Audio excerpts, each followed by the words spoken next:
Okay, we're continuing on with the appendicular skeleton. This is the coxal bone, or basically half of the pelvis. All right, so first, this is actually 3 bones that are fused. This portion is the ilium. Then this rough and rounded area, this whole piece, is the ischium. And then this kind of pointed piece is the pubis. So we have ilium, ischium, pubis. And pubis is of course going to point to the pubic region. Alright, now we're going to identify some of the bone markings. Alright, so going back to the ischium bone, you have this roughened area right here, which is called the ischial tuberosity. Alright, so you know when you've been sitting for a long period of time and your butt bone hurts? That's this. This is what we sit on, is the ischial tuberosity. Alright, this large hole here is the obturator foramen. Remember, foramen's a hole. This socket right here is called the acetabulum. Now this is another area when we talk about elderly people breaking their hips. This is another area that they end up breaking. This becomes thinned out with osteoporosis, so they can actually shove the femur through this and break it. And then this area gets cracked. That's a bad break and it's hard to heal from. Okay, so let's see what we've done so far.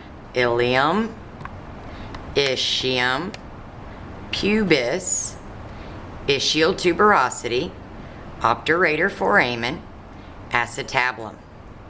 Alright, now if we look at the side here, this is called the greater sciatic notch. This is the ischial spine. And then below it is the lesser sciatic notch. So let's do the 3 again. Greater sciatic notch, greater meaning higher, ischial spine, lesser sciatic notch. And this again now will help you to be able to tell the difference between ischium and pubis. Now, let's flip over the bone. On this side, this whole roughened area right here, this is going to make up the sacroiliac joint. And this is where the ilium is going to meet up with the sacrum at the bottom of the vertebral column. And again, we can still see that greater sciatic notch, ischial spine, lesser sciatic notch. Alright, so one of the ways that we can tell male from female is looking at that greater sciatic notch. Okay, so we put our thumb in there, and you can see I don't have a lot of wiggle room. It's pretty narrow right there.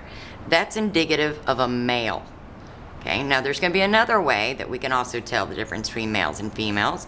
Males typically have a more dense bone, so they're a little heavier. And then we'll be looking at the pubic arch here in just a moment. Alright, the last thing that we're going to have to be able to tell from this area is right from left. Okay, this is real easy.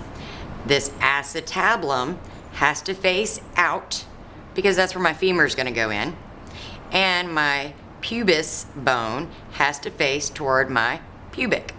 So this would be my right coxal bone.